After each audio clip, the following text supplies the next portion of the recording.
turma, tudo bem? Para quem não me conhece, meu nome é Rusley, eu sou bacharel em Direito, tenho algumas pós-graduações, principalmente na área de Ciências Policiais, Ciências Penais, sou mestre em Segurança Pública, estou doutorando agora, também fazendo estudo comparativo sobre os sistemas de segurança e a cultura policial no mundo. Inclusive, estou gravando esse vídeo aqui de Portugal. E aí muitas pessoas me pediram para que a gente pudesse, comentar um pouquinho sobre a PEC 18.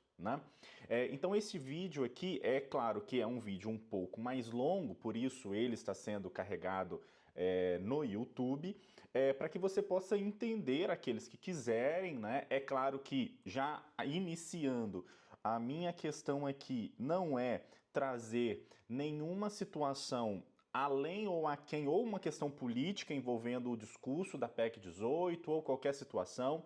É bem verdade também que não necessariamente você precisa concordar comigo. Eu acredito que a grande beleza, inclusive, da ciência é nós discordarmos, Então é completamente possível que isso aconteça e fiquem à vontade para discordar. Aqui eu vou colocar as minhas considerações relacionadas à ideia da ciência política, da ciência policial, do próprio direito, para que a gente possa, convergindo esses três aspectos, entender um pouco melhor sobre essa relação da PEC 18. É claro que a PEC 18 ela tem grandes alterações, nós não vamos aqui debater todas, eu vou trazer em específico sobre as alterações previstas no artigo 144.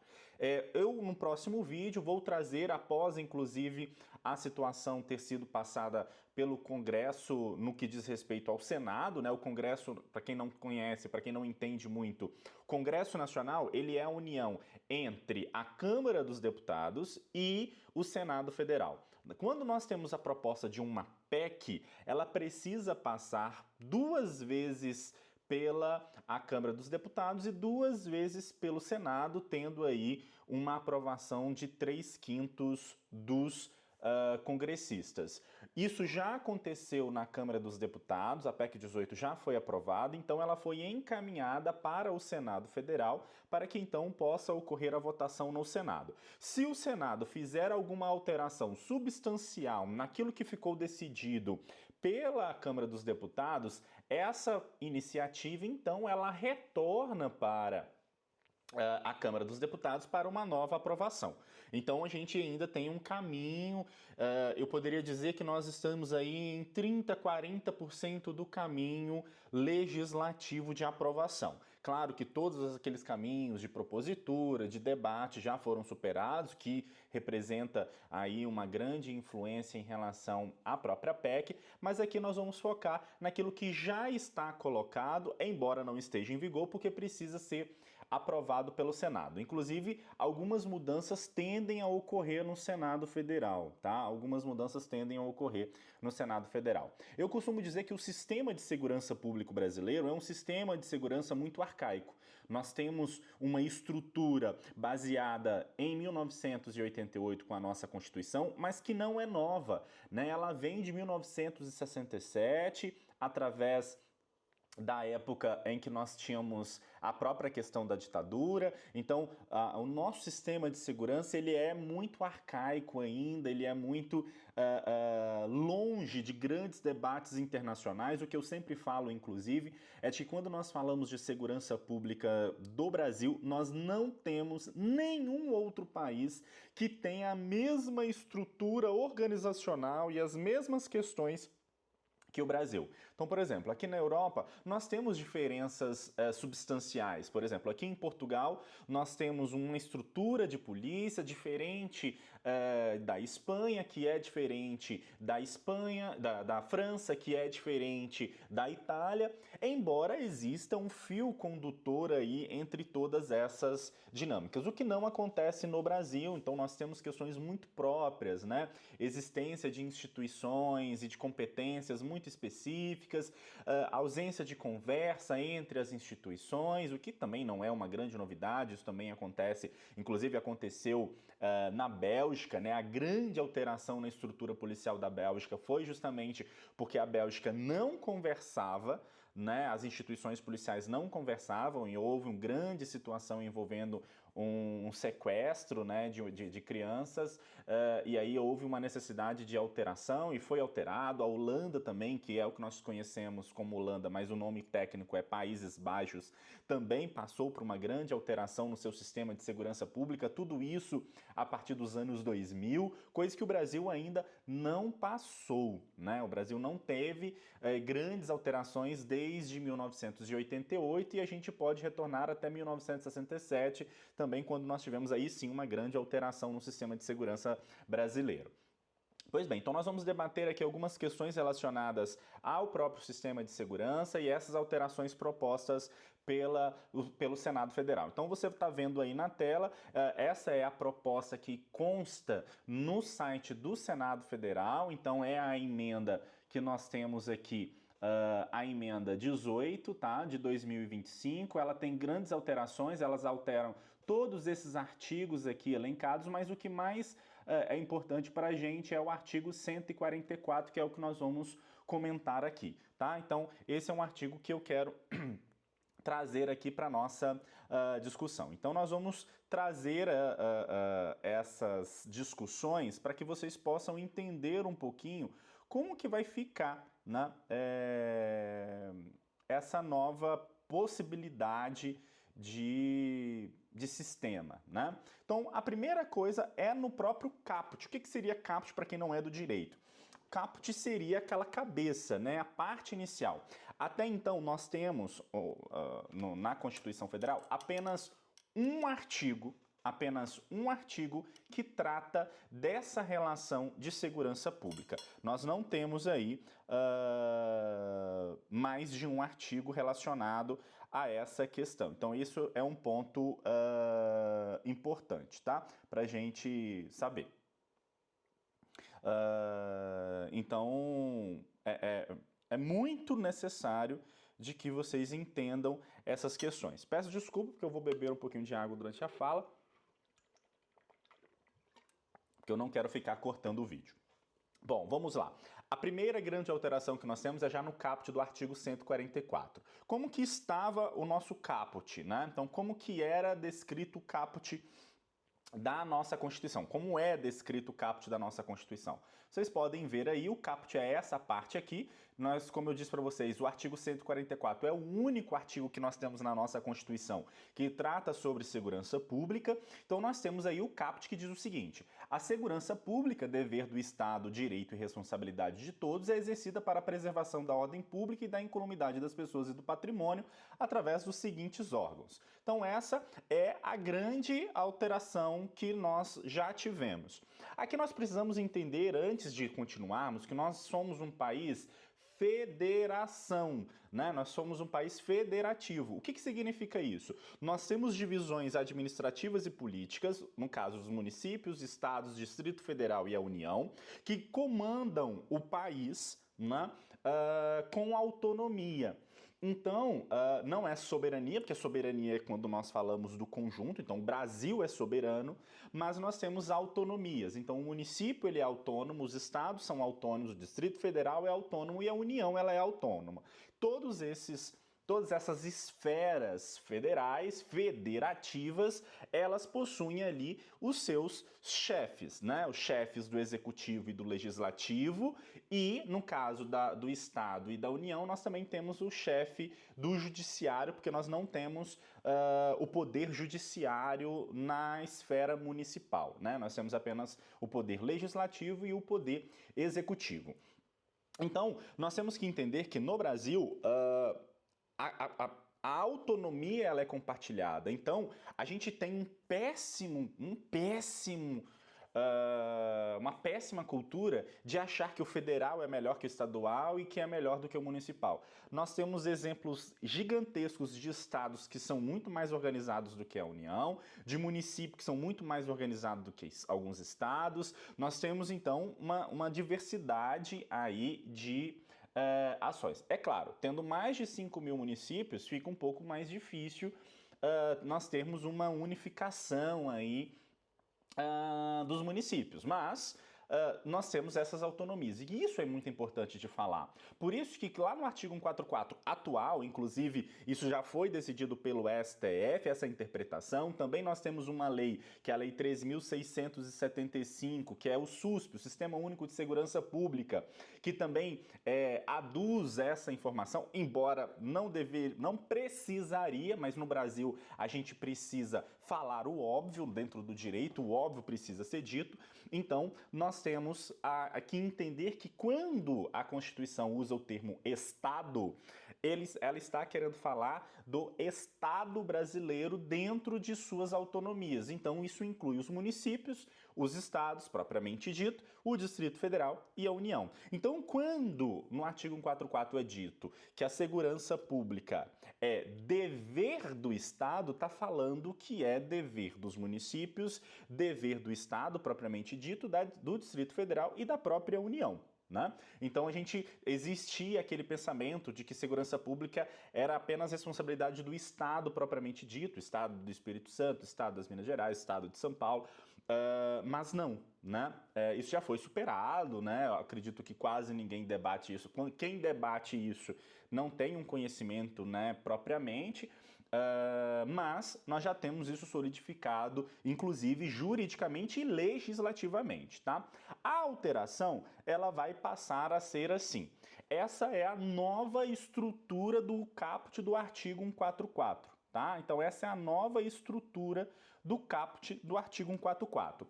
A segurança pública, dever do Estado, então aqui nós mantemos essa ideia, reforçando que Estado aqui são os municípios, os estados, o Distrito Federal e a União, tá? Então, a segurança pública continua sendo responsabilidade destes entes. Direito e responsabilidade de todos, isso é um fato que eu sempre costumo dizer, tanto nas aulas, nas academias de polícia, nos cursos e palestras que dou, de que nós temos que ter a consciência de que somos responsáveis, sim, tá? Por algumas questões relacionadas à segurança, nós temos que atuar, tanto que o próprio Código de Processo Penal diz que qualquer um do povo pode prender, e qualquer um do povo pode prender justamente porque a responsabilidade é de todos. Então, quem está em flagrante delito, qualquer pessoa pode prender, não precisa ser uma polícia para efetuar a prisão. Claro que você precisa encaminhar aos órgãos institucionais, mas é a prisão, aquela detenção propriamente, né, aquele início da prisão, ela pode ser feita por qualquer um, tá? E aqui nós já temos algumas alterações. Essas alterações, elas estão elencadas justamente a partir de agora. Exercida em regime de cooperação federativa. Não precisava ser dito isso, já era óbvio, mas houve essa inclusão para garantir que o sistema de segurança pública seja entendido como uma estrutura federativa, tá? Que seja compreendido entre a união dos esforços dos municípios, dos estados, do Distrito Federal e da própria União. E aí, estes agentes, essas entidades, elas deverão atuar na preservação da ordem pública, na incolumidade das pessoas e do patrimônio, por meio da atuação integrada e descentralizada dos seguintes órgãos. Isso é muito importante da gente debater, porque quando nós falamos de descentralizada, não significa sem coordenação unificada. O que nós estamos falando de descentralizada é de que cada ente, por nós vivermos em um país que tem uma cooperação federativa, cada ente federativo vai ter ali a sua capacidade. Então nós estamos falando dos municípios, nós estamos falando dos estados, nós estamos falando da União. Cada um continuará a ter a tua autonomia no que diz respeito à segurança pública. Ninguém vai poder passar por cima de ninguém ou ninguém é melhor do que ninguém, embora na prática a gente saiba que exista este pensamento, né? Então, mesmo ela sendo descentralizada, não significa que ela seja descoordenada. E é justamente por isso que nós temos a situação dela ser integrada. Ou seja, o SUSP já trazia isso na sua legislação, da necessidade da integração das informações, que nós tivéssemos um sistema único de segurança pública, para que as ações fossem coordenadas, embora cada órgão tivesse ali a sua competência específica. Mas qual é a competência geral? Todos os órgãos de segurança pública, qual é a competência deles? Preservação da ordem pública, incolumidade das pessoas e do patrimônio. Essas três características, elas são uníssonas, ou seja, elas são aplicadas, têm a mesma ideia para todos os agentes envolvidos na segurança pública. Todas as instituições, elas devem, dentro das suas competências, é verdade, garantir a preservação da ordem pública, garantir a incolumidade das pessoas e do patrimônio. Isso é fundamental que aconteça. Então a gente tem que ter isso em mente e compreender essa dinâmica. E aí, então, nós tivemos a inclusão no inciso 6, no inciso 7, o inciso 6 é a Polícia Penal, no inciso 7 das polícias municipais. Então, aqui nós temos a inclusão do termo Polícia Municipal, né? E aí, essa ideia da inclusão do termo Polícia Municipal, ela é fundamental para um país que tem um processo de cooperação federativa. Não dá para nós desarticularmos e pensarmos um sistema de segurança pública em um país federativo desarticulado dos municípios, né? Então, se nós somos um país federativo, se nós temos uma estrutura federativa autônoma, é necessário que todos os entes tenham as suas capacidades dentro dessa organização. Portanto, ter polícia municipal é fundamental. Inclusive, a ideia de uma polícia municipal, principalmente em países federativos, é a regra. Tanto que as polícias municipais, mesmo em países unitários, ou seja, países que centralizam toda a organização dentro de um ente, né? A maioria dos países europeus são assim. Mesmo assim, existe a presença dessas autonomias autárquicas, autárquicas no sentido dos municípios, né? Então, é muito importante a gente pensar isso. Vamos pensar, por exemplo, na Itália. As comunes, que são as prefeituras, possuem as suas polícias. Na Espanha, existem as polícias locais, as guardas locais, que atuam ali na preservação da ordem pública, no garantimento das ações dentro daquele espaço e daquele território. Na Espanha, a gente tem até uma situação diferente, porque existe, inclusive, eu não sei para quem não tem toda essa informação, a Espanha, ela é dividida em regiões, né? Inclusive com línguas diferentes, né? Todo mundo acha que a Espanha toda fala espanhol só, né? Mas não. Claro que todos falam espanhol, mas as regiões também possuem algumas línguas próprias, né? Então nós temos a região da Catalunha que fala catalão, nós temos a região da Galícia que fala o galego. E essas regiões, não todas, mas a região, por exemplo, da Catalunha, tem a sua polícia própria, a sua polícia da região, além da polícia local, tá? E além das polícias federais, né? Federais no sentido de que estão presentes no país inteiro. Então são os Mossos de Esquadra, no caso da Espanha, quando a gente fala da Catalunha, né? Na Galícia a gente tem uma unidade especial de polícia. É um regime um pouco diferente, mas existe. Nós temos a polícia foral, que é de uma outra região da Espanha, né? Além, como eu disse, das polícias locais, que são também a regra, né? Inclusive, quando você chega numa cidade na Espanha, geralmente você vai encontrar, se for uma cidade do interior, ou com a polícia local ou com a guarda civil, tá? A guarda civil, na Europa, em regra geral, segue a sua criação, que é de uma polícia militar, né? Uma polícia militarizada. Então, a Espanha tem a sua polícia militar, a Itália tem a sua polícia militar, que é a Carabinieri, a França também, né? Aqui em Portugal, a Guarda Nacional Republicana, né? Mas enfim, voltando aqui para a nossa compreensão, a gente precisa entender que a ideia das polícias municipais, ela é fundamental. Uma outra alteração que nós tivemos é também do aumento. A gente vai voltar nessa questão da polícia municipal, vou falar daqui a pouquinho, mas aqui só para a gente entender algumas alterações, nós temos aqui também uma questão interessante que é o seguinte, em relação ao aumento da competência da Polícia Rodoviária Federal. Inclusive, estava tendo um debate se iriam alterar ou não o nome para uma Polícia Ostensiva Federal, e aí o termo não ia ficar muito bonito, ia ficar POF. Então, acho que por conta disso eles mantiveram o termo Polícia Rodoviária Federal, já é consolidado, todo mundo conhece a PRF, respeita muito a PRF, isso é muito importante, só que agora ela passa, além de ter a competência relacionada ao policiamento das rodovias federais, que é a competência que hoje ela tem, ela passa para as ferrovias e as hidrovias federais. Claro, ressalvadas as competências quando isso é das Forças Armadas, tá? E também coloca na Constituição essa autorização que até então não se tem de uma maneira legislativa, que a Polícia Rodoviária Federal ela poderá atuar para algumas outras atividades, tá? Principalmente aqui para o policiamento ostensível na proteção dos bens, serviços e instalações federais e também daqueles de interesse da União, tá? Claro, desde que não sejam militarizados, né, esses espaços. Mas então ela vai poder atuar na proteção também de patrimônio, na proteção dos serviços e das instalações federais, o que é muito importante que ela faça, tá bom?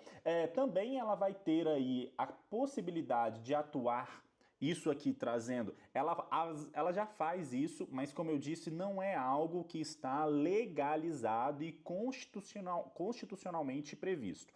Então ela vai poder também prestar auxílio aos órgãos de segurança pública dos estados e do Distrito Federal, se for requerido pelos governadores, tá? É o papel da Força Nacional, que eu tenho algumas críticas em relação não à existência da força, mas como ela foi criada e como ela é sustentada legalmente, mas ela vai poder atuar também nessas situações. E também ela vai poder atuar em cooperação com os demais órgãos integrantes do Sistema Único de Segurança Pública em estado de calamidade pública ou em caso de desastre. Então, um município, por exemplo, vai poder recorrer, se lá tiver, né, uma base da Polícia Rodoviária Federal, recorrer ao auxílio da Polícia Rodoviária Federal em caso de calamidades públicas ou de desastres, tá?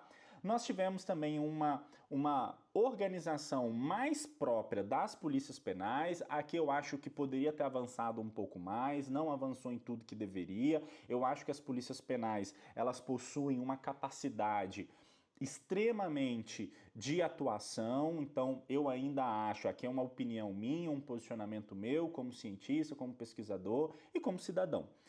Eu acho que a polícia penal, ela deveria também ter a competência de investigação dos delitos praticados nos interiores das unidades prisionais. Acho que não faz sentido algum uma outra instituição investigar aquilo que acontece lá dentro. É claro, a não ser que seja uma situação que envolva corrupção ou qualquer coisa do gênero, aí tudo bem, pode existir como existe ou a própria ideia do Ministério Público. Mas neste caso aqui, eu acho que poderia já dar essa atribuição, como é uma emenda constitucional, poderia já ter dado essa atribuição específica para a polícia penal, tanto federal quanto estadual. Nós não vamos ter polícia penal municipal porque não existe presídios municipais.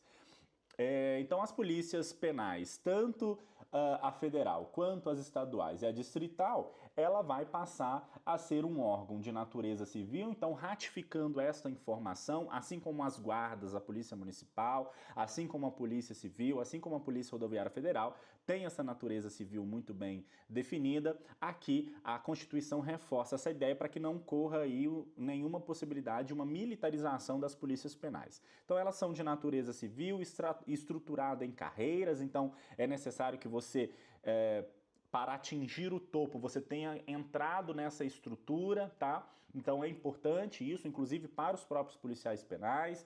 Tem que estar vinculada a um órgão administrador do sistema penal da unidade federativa que pertence, no caso às secretarias de justiça, geralmente.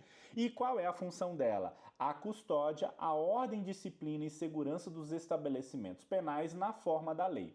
Esse na forma da lei Existe essa característica na Constituição de trazer na forma da lei, mas nós não temos uma lei orgânica da Polícia Penal, assim como nós não temos da Polícia Federal, nós não temos da Polícia Rodoviária Federal. Nós temos, a primeira a ter foram as guardas municipais, com a Lei 13.022 de 2014, e em 2023 para 2024 nós tivemos as leis orgânicas das polícias militares e civis dos estados, né?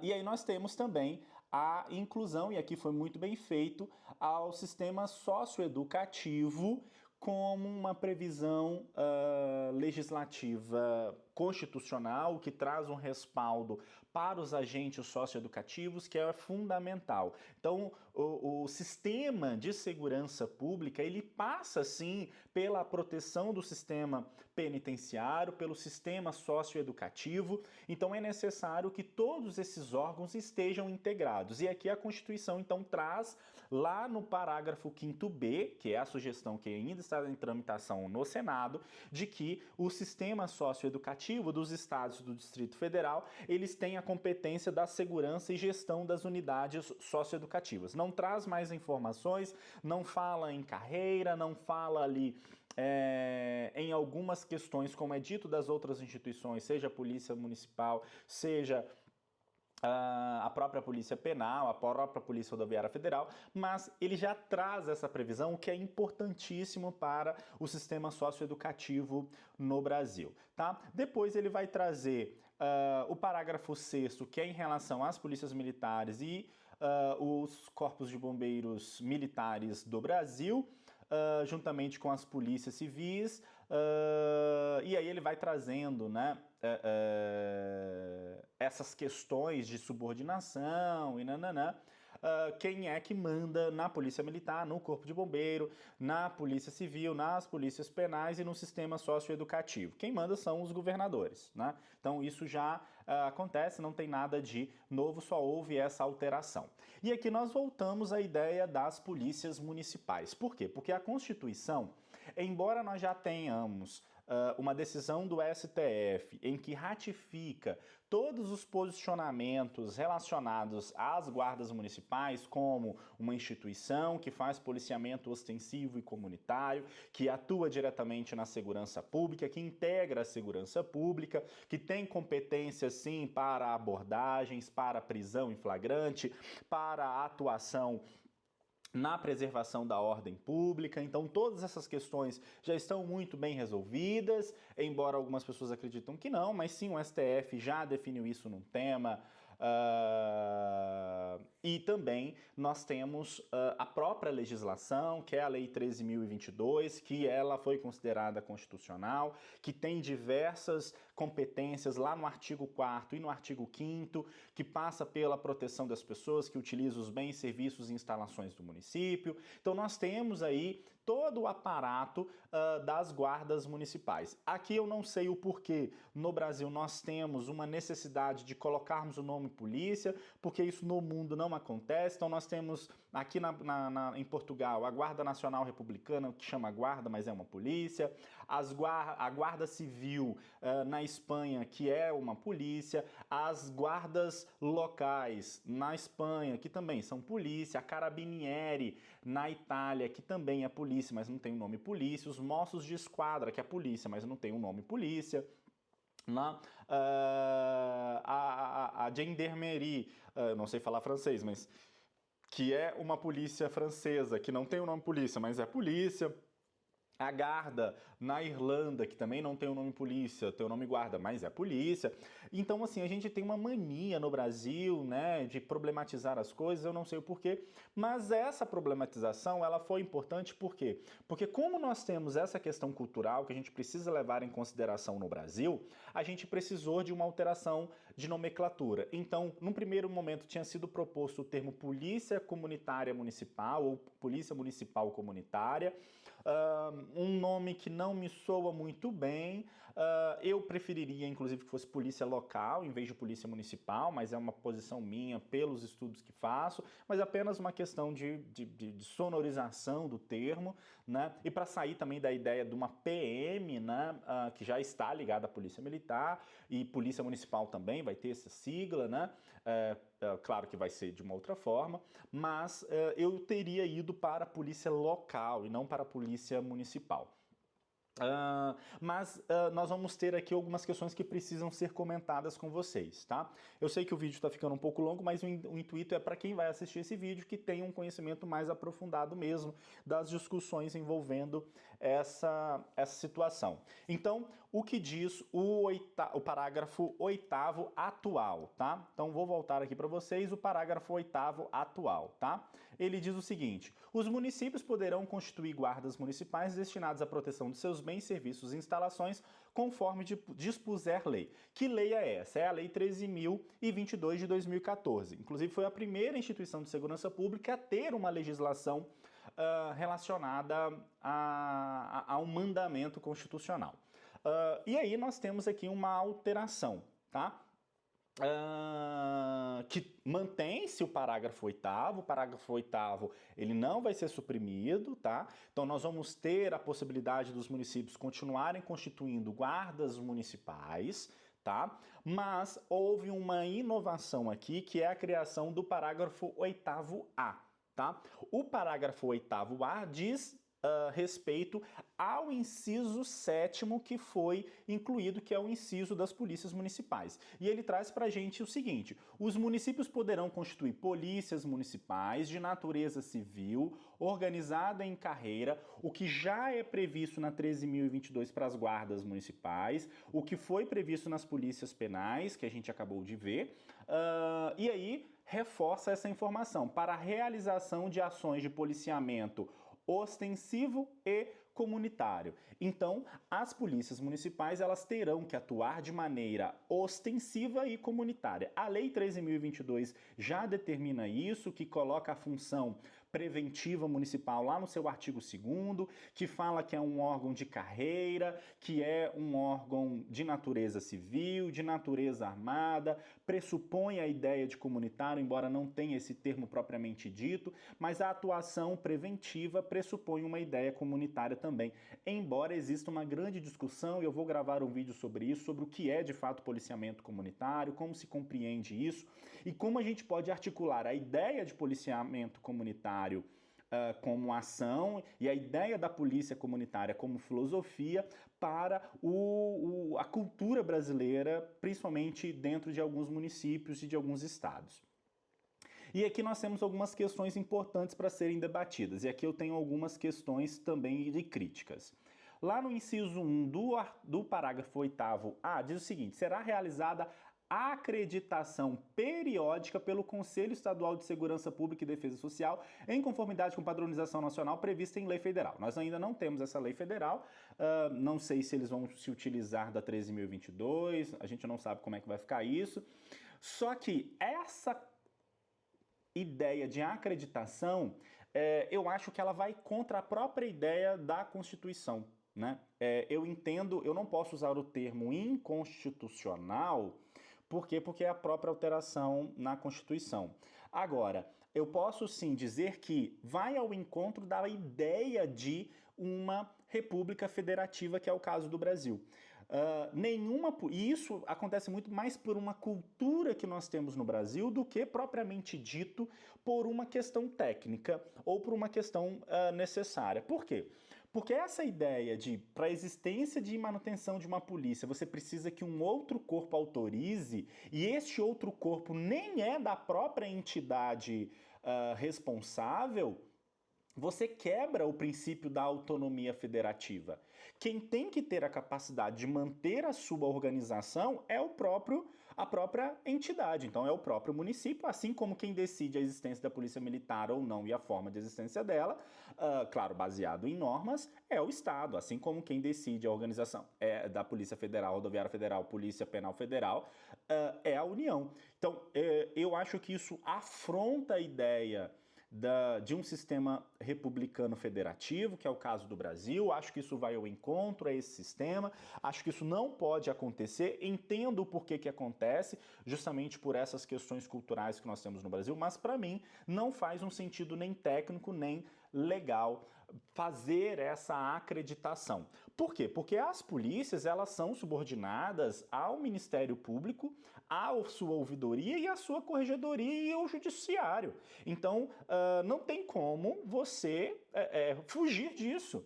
Então, se existir algum problema, o que pode acontecer é, como tem também essa possibilidade nos Estados Unidos, que no Brasil também tem, é de uma intervenção. Então, por exemplo, você tem uma polícia que não está dando certo, que não está funcionando, você intervém dentro daquela estrutura. É possível que isso aconteça. Por exemplo, no estado do Espírito Santo, em 2017, nós tivemos uma intervenção federal quando nós tivemos a paralisação das atividades da Polícia Militar. Então, é possível que isso aconteça. Né? Agora, uma acreditação, para mim, vai ao encontro do princípio federativo, o princípio de organização do Estado, estou falando do Estado brasileiro, acho que isso contraria e não é necessário, por quê? Porque as guardas municipais são as únicas que também passam pelo crivo da própria Polícia Federal. Elas possuem uma obrigação de treinamento periódico, a manutenção do porte de arma depende de uma outra polícia, o que não acontece nas outras instituições policiais.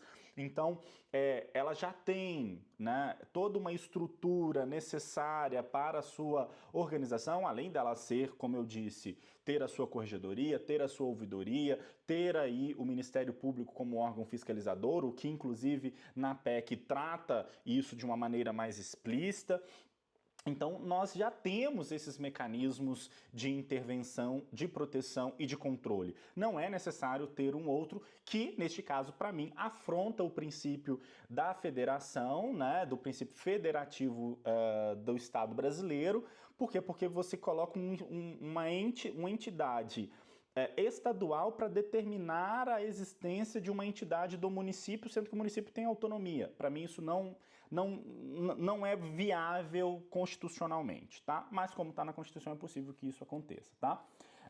E aí nós temos como que vai ser feita essa criação da Polícia Municipal. Aqui eu já concordo, é necessário sim, porque isso garante, inclusive, uma segurança para os policiais. Então, para a criação de uma Polícia Municipal, os municípios, eles precisam demonstrar capacidade financeira para a manutenção da corporação, para não ficar dependendo de dinheiro externo para manter a corporação. Então isso para mim é sim importante. A gente pode até rediscutir a distribuição financeira, a autonomia financeira, mas para mim isso sim faz sentido. Demonstrem o cumprimento integral da legislação a que se refere o parágrafo 8º deste artigo, na hipótese de já existir guarda municipal, tá? Então, se, por exemplo, se o município já existir a sua guarda municipal, eles podem transformá-lo em polícias municipais desde que seja observado os princípios. Aqui eu penso que houve um erro, tá? Deveria ser 8A, mas eu não sei bem como que eles construíram, né? Talvez faça uma alusão à própria ideia da guarda municipal prevista no parágrafo 8º, mas isso é uma questão. Também é necessário na linha C a realização de formação de acordo com parâmetros nacionais básicos, isso já acontece, existe a cartilha, né, a grade curricular, o currículo nacional de formação das guardas municipais, inclusive é um currículo que tem ali uma extensão formativa muito grande, que tem, a maioria das guardas aí tem mais tempo de formação do que muitas polícias, então isso já acontece, já não tem grandes questões para aquelas guardas que serão armadas, então eles já seguem esse protocolo, já seguem esse currículo, tá? Já tenham realizado a pactuação prevista no inciso 1 deste parágrafo, que assegure a integração das ações de policiamento ostensivo e comunitário. Isso a gente tem que ver como que vai ser tratado, né, essa atuação e essa pactuação, vamos colocar assim, com a ideia da acreditação, que para mim deveria cair, né? O Senado deveria derrubar ela, essa previsão, tá? E é vedada a coexistência no município de órgãos municipais de segurança pública com atribuições sobrepostas. Ou seja, não vai poder existir uma guarda municipal nem uma polícia municipal. Ou você tem a polícia municipal, ou você tem a guarda municipal. As duas você não vai ter. Aqui nós vamos ter um problema, por quê? Porque as guardas municipais, elas atuam já na característica do policiamento ostensivo e comunitário, defendido e ratificado pelo STF, com uma legislação própria, que é a Lei 13.022, a única coisa é não tem um nome polícia municipal, tem um nome de guarda municipal, ou guarda civil, ou guarda metropolitana. Então, a atuação já é a mesma, já atua como polícia, inclusive, de novo, acho que o termo polícia seria, se nós não estivéssemos no Brasil, desnecessário. Acho que seria muito mais proveitoso ter o nome guarda civil e o termo polícia embaixo, como acontece na Espanha, por exemplo. Mas como eu disse, na cultura brasileira é importante ter o nome polícia, né? Então, mas não vai poder existir uma guarda municipal e uma polícia municipal no mesmo município, tá? E aqui, aquilo que eu já havia comentado com vocês, estão sujeitos ao controle externo pelo Ministério Público, tá? Isso é evidente, tá? Isso é necessário que se tenha, ok? É necessário que se tenha esse controle, a maioria dos estados já tem, nos estados que não tem é por uma questão meramente burocrática, tem que ter o controle do Ministério Público, sim, não tenha dúvida disso. Depois ele vai falar um pouquinho sobre a repartição do Fundo Nacional de Segurança Pública, que inclusive traz aí os municípios, né, o repasse para os municípios, a necessidade de ter ouvidorias com autonomia no exercício de suas competências. Isso já é previsto na Lei 13.022 de 2014, em que a corregedoria e a ouvidoria sejam o que aqui em verdade não acontece na grande maioria dos locais, mas elas deveriam ser autônomas, tá? E aí ela fala no parágrafo 15º, né, no parágrafo 15, as competências comuns, né? Ou seja, todos os órgãos de segurança podem fazer. É aquilo que eu disse, é um reforço da ideia de preservação da ordem pública, incolumidade das pessoas e do patrimônio. Então aqui ele vai destrinchar um pouco essas competências para não ter nenhum tipo de dúvida. O que eu acho importante é que inclui todas as polícias, inclusive as polícias municipais. Então, encaminhar por meio de sistema eletrônico integrado o registro de infrações penais de menor potencial ofensivo diretamente ao Poder Judiciário. O que significa isso? As polícias municipais, a Polícia Militar, a Polícia Rodoviária Federal, a Polícia Penal já vão poder fazer o TCO, termo circunstancial de ocorrência, diretamente, sem precisar ir à Polícia Civil. Isso já havia sido decidido pelo STF, de que isso não é uma competência exclusiva da Polícia Civil. Alguns estados, por exemplo, no Espírito Santo, a Polícia Militar já o faz, alguns estados, a Polícia a Polícia Rodoviária Federal também já o faz. Então aqui apenas reforça isso e aplica, obviamente, à Polícia Municipal. Conduzir a autoridade de polícia judiciária competente, a pessoa presa em flagrante delito ou em razão do cumprimento de mandado de prisão.